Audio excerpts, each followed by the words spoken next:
สบายดีเด้อสบายดีตอนแรงเด้อมื้อนี้มีแขกนะงานเนาะมีหลายแนวเลยแหละเนาะมีหลายแนวเฮ็ดกินอยู่มื้อนี้สามัคคีกันทางนี้กำลังต่อยก้นหอยเนาะออโต้กำลังคัด ทางนี้นี่กำลังพากันเด็ดผักหวานช่วยกันป้าดโธ่มีสาวน้อยทางบ้านอหย่างก็ลืมละฮะบ่นะบ้านในซ่านน่ะมันยังมาลืมละสาวน้อยบ้านห้วยเตยกับสาวน้อยออสเตรเลียเนาะเห็นปะมีอย่างเนาะออสเตรเลียมันจะว่าเลยคือเมย์เลยคือเมย์อะไรวะบ้องสองเบืองโอเมนอันนั้นโอเมนเมย์มันตอนหน่อยกับนั่นนี่แล้ววะน่ะ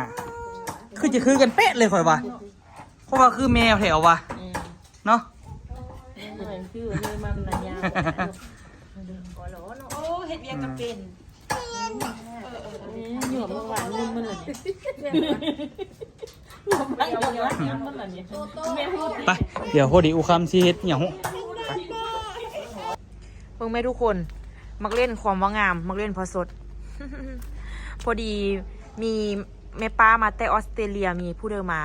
แม่ซุกมอบหมายให้น้องอู้เฮ็ดมกเครื่องซ่อนเนาะทุกคนเนาะเฮ็ดมกเครื่องซ่อนน้องอู้สิมาเอาใบตองไว้ใบตองหลายน้องอู้จะเอาใบตองไปห่อมกเนาะทุกคนเนาะอันนี้เป็นตองกล้วยกล้วยน้ำเด้อทุกคนเด้อพ่อก็เก็บไปขายอยู่ทุกคนนี่เดี๋ยวน้องอู้จะเอาใบตองก่อน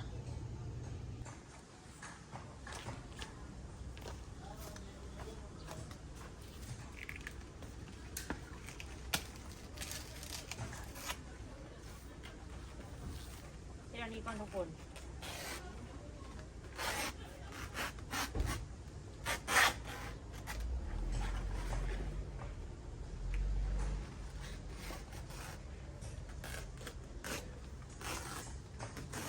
เอาไป2 ขวดเนาะ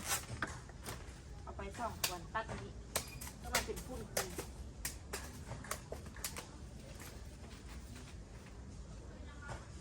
เอาว่ามันเป็น2 ขวดเป็น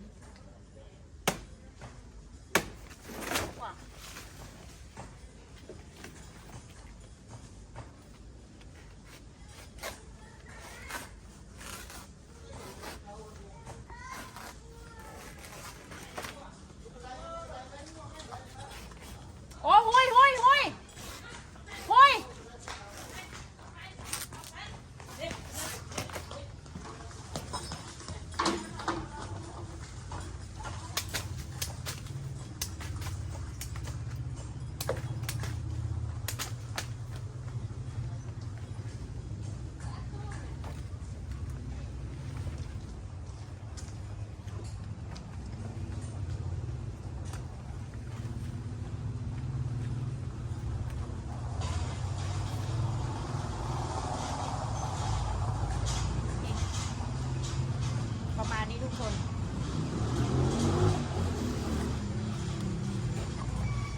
หลังจากที่เราไปเอาตองมาแล้วเนาะเราก็สิพากันเอาตองหั่นมาลนไฟได้ทุกคนเด้อแต่ว่ายุ่งเงินไม่ยากก็คือเพิ่นจะบ่ได้ใช้เตาถ่านแต่จะใช้เป็นเตาแก๊สแทนเราก็เลยจะเอาเตานี้มาลนไฟใส่เตาแก๊สนี่เนาะทุกคนเนาะเมนูที่จะเฮ็ดกินเนี่ยมื้อนี้ก็มีหลายๆอย่างเลยทุกคนแต่ว่าแม่สุกันเพิ่นมอบหมายให้น้องอ้วนเฮ็ดมกเพิ่นว่าเฮ็ดมกเครื่องซ้อนที่เฮาไปซื้อมาอยู่ตลาดลาวเนาะทุกคนเนาะเพิ่นบอกว่าอ้วนเฮ็ดมกแซ่บก็เลยให้อ้วนเฮ็ดมกมื้อนี้ก็คือจะมีคนมากินข้าวอยู่เฮือนหลายเลยทุกคนจะมาคบกันเลยเนาะทุกคนเนาะแม่ป้าที่เพิ่นมาจากออสเตรเลียนี่ก็คือจะเป็นเอื้อยของพ่อสดเด้อทุกคนเด้อเป็นเอื้อยแท้ๆนี่เลยเป็นเอื้อยกกของพ่อสดเนาะซึ่งเพิ่นก็บ่ได้มาประเทศลาวดุลแล้วเนาะทุกคนเนาะเพิ่นมาเทื่อนี้ก็คือเพิ่นมายามมัน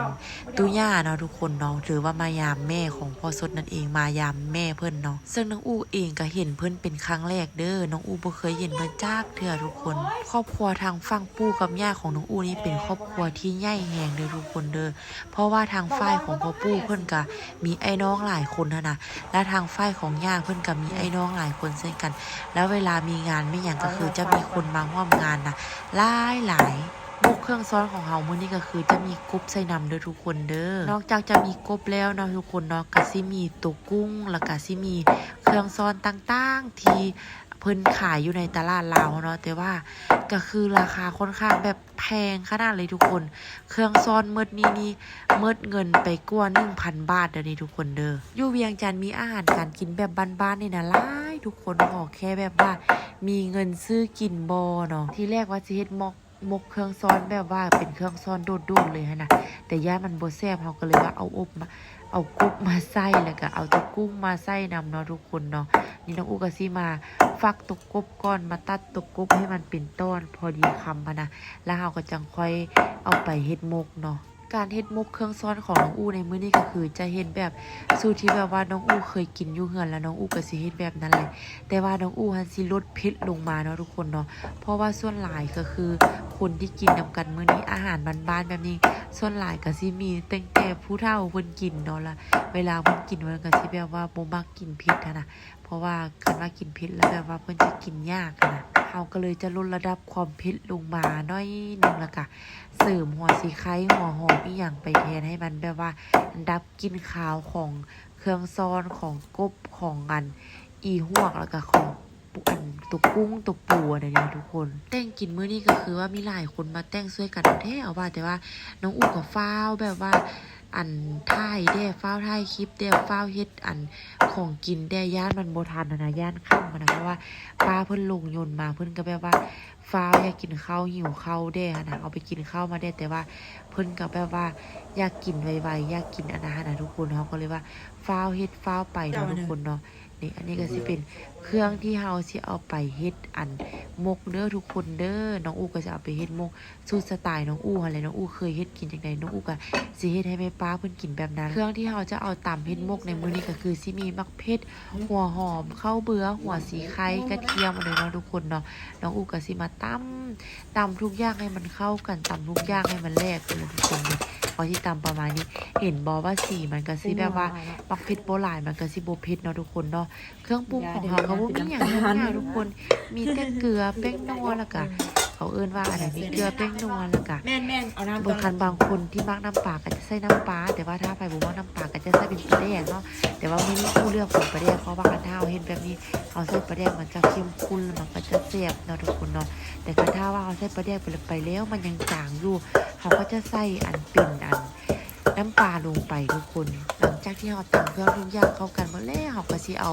เครื่องซ้อนที่เราแบบว่าใจมานี่ทุกคนทำความสะอาดอีกอย่างมานี่นะเขาก็จะเอามาลงนี่ไม่ว่าจะเป็นกบไม่ว่าจะเป็นอีห่วงไม่ว่าจะเป็นอีอย่างเราทุกคนเนาะเขาก็จะเอามาลงมาคนกันเนาะอันนี้ก็เป็นอาหารการกินแบบบ้านๆทางแบบว่าทางครอบครัวน้องอูกับมากครอบครัวของเตยกับมากเนาะอูนี่ก็ถือว่าโชคดีอยู่แบบว่าพอแต่งกินเป็นน้อยนึงนะทุกคนแต่ว่าก็บ่ถึงขั้นกิ้งนะทุกคนเนาะพอแต่งกินเป็นน้อยนึงเวลาย่าสั่งให้น้องอูเฮ็ดอย่างนะน้องอูก็พอเฮ็ดได้อยู่น้อยนึงแต่ว่าก็บ่ถึงขั้นกับกิ้งทุกคนบางเทื่อเฮ็ดกับพลาดอยู่บางเทื่อเฮ็ดกับเค็มบางเทื่อเฮ็ดกับนัวเกินไปบางเทื่อเฮ็ดกับเฮ็ดเผ็ดเกินไปสินะก็บ่ได้ว่าเก่งเลยทุกคนหลังจากที่เฮาแบบตำเครื่องเอาเครื่องทุกอย่างลงแล้วเนาะเฮาก็สิมาใส่อีกอย่างนึงที่เพิ่มความแซ่บนั่นก็คือหอมทุกคนหอมที่เราจะใส่มื้อนี้ก็จะเป็นหอมบัวแล้วก็ผักชีแล้วก็สิเป็นผักอีตู้เนาะทุกคนเนาะแล้วก็สิมีมักแค่นนำเด้อทุกคนเด้อเฮาใส่มักแค่นลงไปนำเด้อลืมบอกว่าเฮาใส่มักแค่นลงไปนำมาได้เฮาบ่ใส่มักแค่นนี่แปลว่ามันก็แซ่บอยู่แต่ว่าคันถ้าใส่มักแค่นลงไปแล้วแบบมันสิเพิ่มความแซ่บขึ้นมานะแล้วครอบครัวของตัวย่อยว่าจะเป็นแม่ซุปหรือว่าทุกคนในครอบครัวก็คือจะมากินมักแค่นแห้งๆก็เลยว่าใส่มักแค่นลงไปนะทุกคน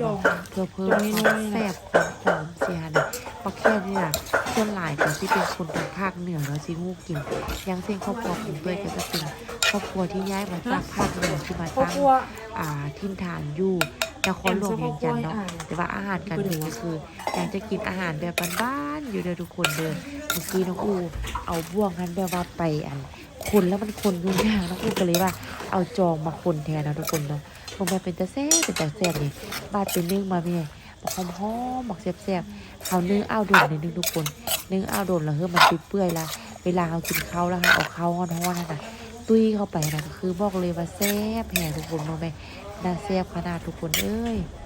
หลังจากที่เราคนทุกอย่างให้มันเข้ากันแล้วนะทุกคนเนาะ บาดนี้ก็มาถึงขั้นตอนที่ห่อนะทุกคนเนาะน้องอูก็จะใส่ใบตองแบบว่าเป็น2ใบเด้อทุกคนเด้อแต่ว่าเราจะบ่เฮ็ดมุกใหญ่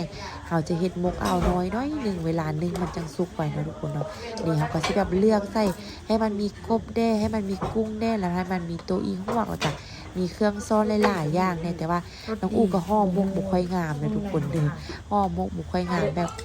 พอแต่ห่อเป็นแต่บ่ถึงขั้นงามเนาะอันนี้เราก็สิพากันห่อไปเรื่อยๆหลังจากห่อแล้วเราก็จะเอาไปนึ่งเนาะ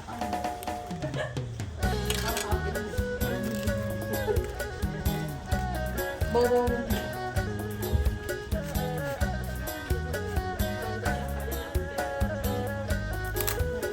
สมพอจะหุ้นดีฮะล่ะบ่อยากเข้าน่ะควายนี่มือนั้นนั่งอยู่ซื้อกินข้าวต้มมื้อ5 โมงบ่ได้ตายข้างอ้วนแท้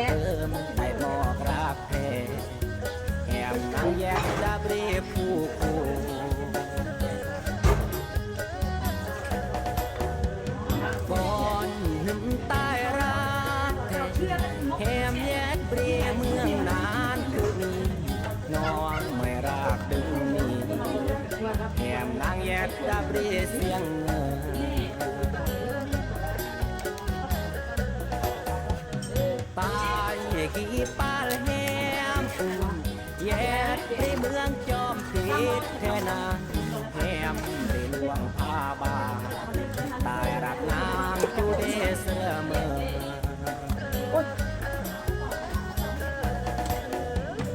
อเมนูซีนไหนต้องเลือกซีนไหนต้องสั่งคอน่ะปิ้งบอกอันนี้เสื้อแล้วตายกี่ยอกุนเล่ผ่อนขึ้นริเมืองเวียงคำเสมอ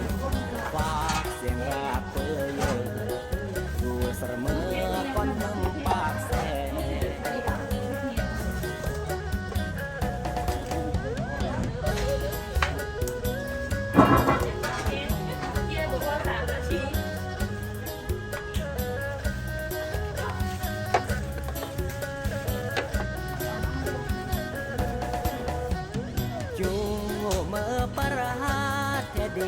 เย็นพร้อมริเมืองพูนทองจนเขา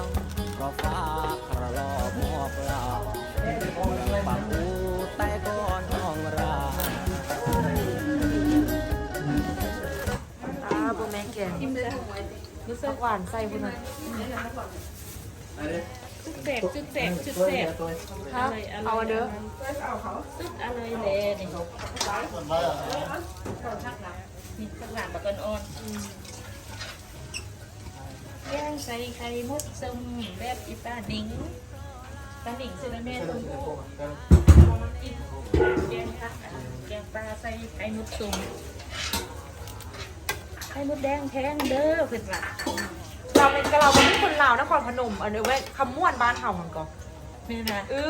เขาก็ว่าเป็นคนลาวก็หรอคนลาว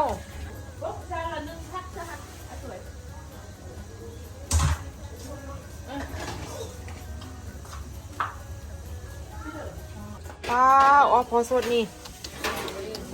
ฝีมือพ่อนี่สุดยอดเลยเอายัง3-4 โมงคนนะหลายแล้ววะนี่ยังมันมีมกเครียดมกกบนะปนกันตัวกันเลยมันมีแต่7 มกแล้วใส่ตึ้มเลยอันนั้นชิมเราไม่สุกลูกก็รสชาติเป็นอะไรวะแซ่บแล้วล่ะบ่แซ่บก็จำเป็นเลยเฮ็ดออกมาละ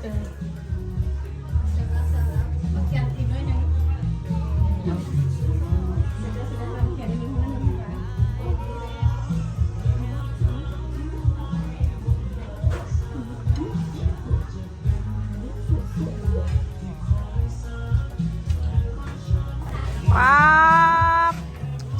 ต้องถ่ายรูปรวมญาติละตี้หลายปานนี้นะเนาะพูดนะอาหารมื้อนี้พุ่นเครื่องซ้อนอ้อหอยพุ่นแกงไก่แกงปลาเส้นผักหวานเจลกุ้ง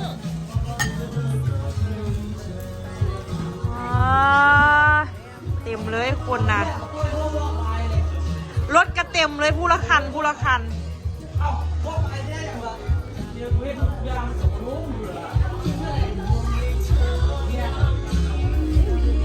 ตัวเบิ้งนี่นะ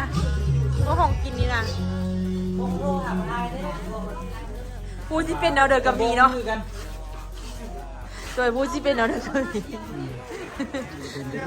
เตรียมจะลูกจะหลาน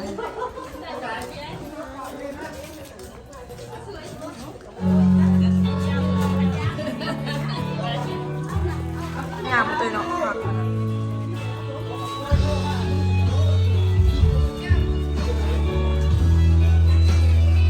มาแล้วไอ้ต้อมาแล้ว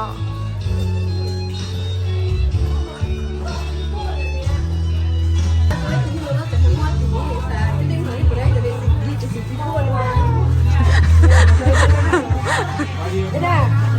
ด้โปรโมทอยู่ไหนเนี่ยเขาเป็นโปรโมทป่ะ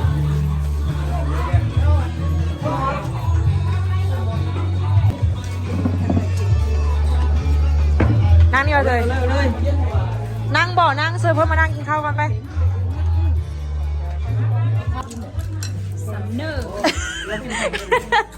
โบเห็นหน้าโดน ก็ได้มื้อนี้ สุดยอดบ่ มีแต่อาหารแซ่บๆกินแล้วแบบบ่วางบวงเนาะ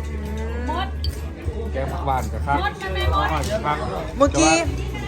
อาหารแบบซองกินยากแท้ๆอ่ะนี่เอาเครื่องซอสเนาะ แมนบ่ พออยู่เวียงมัน บ่มีเนาะ บวกกับเป็นบวกที่โบราณเนาะมันก็นั่นแต่ซอกยากเลยนึงก่อนที่จะไปซอกอย่างมาก็ต้องเอามาจากนอกนิดนึงซอกกินยากแต่เมนูอื่นก็โอเคแต่ เมื่อกี้สอนอันผัวไอ้พรกินนั่นจูบหอยจูบออก ผมแม่นถือโต้นบ่ได้ตัดก้นบ่ ทึกอยู่แต่ละจูบบ่แหง พลังปากยังบ่พอแต่ เราลองกินแล้วว่าอันนี้ไม่ยั้งเราว่าอันพากันว่าอันเดียวก่อนแอปฟอกมันบอกแอปอันแอปเครื่องแอปกบดิภาษาอังกฤษมือละคำเอ้ยหมอนกินได้ป่ะอันไข่มาส้มนะ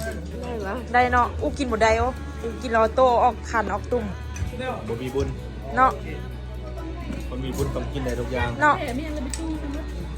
แท้โอ้ยเปิดคลิปมามือต่อมาเลยทุกคนเลยเมื่อคืนนี้กินข้าวห่วมกันหลายแห่หลายว่าอู้กับบกกล้าถ่ายป้าสายหลายจะกี่ถ่ายบ่ได้ถ่ายหูน่าอายนะเขาไอ้พรเขาอันไอ้เขยอะไรกับบอได้ถ่ายบ่ได้อันเดียวเลย ลูกหลานเต็มเหือนเมื่อคืนนี้ทุกคนของกินของยู่ก็คือทุกคนเห็นอะไรมีแต่อาหารลาวบ้านๆแม่สุขันตังเห็ดเพื่อปลาแบบว่าเพิ่นบ่ได้กินอยู่ออสเตรเลียนะอยู่พีแล้วแบบว่ามันหากินง่ายนะอยู่บ้านเฮาเนาะเบิ่งภาษากินหอยกินได้กินดาวเตยเนาะกินแท้กินว่าเราวะหอยอันเดียวก็หอยเล็กจานหอยเล็กจานเพราะส่วนเป็นคนเฮ็ดเมื่อคืนนี้พากันช่วยกันเฮ็ดกินอู้เฮ็ดมกส่วนพ่อเฮ็ดแกงหอยส่วนแม่สุกเฮ็ดแม่สุกเฮ็ดแกงไข่มดส้มใส่ผักหวานใส่ผักปลาข้อไอซาเฮ็ดปิ้งซีนเจียวกุ้งแม่นอันนั้นแม่นเป็นคนเฮ็ด สวยอร่อย อร่อยเฮ็ด ถ้ากิน ตัวย่อยทากินตัวย่อยไปฮับผู้นั้นผู้นี้ตัวย่อยนะ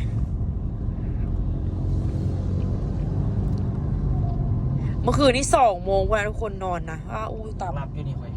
มุนเลย เนี่ย ต่ำก้นกัน2 โมงทุกคนเอ้ยเมื่อคืนนี้นะ สิเมื่อบ่ได้ดอกมื้อนี้ เว้ยว่าออโต้ก็จะ11 โมงเพราะว่าจะวันนอนออโต้กันเลยแม่บอกออโต้ แล้วนี่คันว่าป้านบ่ให้ไปส่งเสร็จแล้วก็กลับมานอน กล้ามาซักเครื่องของใคร เมียนเครื่องมื้ออื่นกับเมื่อ มื้อนี้หมู่เจ้ากับนั่นเนาะหมู่ไปเวียกไงเนาะเมื่อวานในมื้อไผ่เว้าอย่างเอ่ยในกลุ่ม ส่วนไปสั่งทองมันเกิดขึ้นมิดอยู่ห้องกับบ่ทันว่า ประธานได้เฮาก็ได้ อยากกินน้ำปั้นที่มีไข่มุกหลาย กินปะ ๆฮะ ไม่กินปะพาไปกินเจ๊นั่นดิเจ๊อึ้มมาดิ บ่มักเจอึม เจ๊อ้ำมา เจอ้ำกับบ่มักบุ เจ๊ไข่มุกเลย จะกินนมว่ะ โอ้ยมาเป็นอย่างน้ำปั่นเนี่ยนี่ จะกินนมว่ะ กินอย่างนั้นกับโบจิแซ่บซัมวานี่กินกาแฟปั่นกินโอเลี้ยงโอเท่เลย ใส่นมหลายมาเลยบอก ส้มๆเป็นไงฮะโอ้คือกินโอเลี้ยงเลย เอาละทุกคนเนาะสำหรับวิดีโอนี้ลาทุกคนไปก่อนเด้อเฮ็ดของอยู่ของกินภาพบรรยากาศมาฝากทุกคนก็หวังว่าทุกคนสิมักคลิปนี้เนาะเจอกันคลิปวิดีโอหน้าบายบายเอาต้องบ๊ายบาย บาย บายบายบายบาย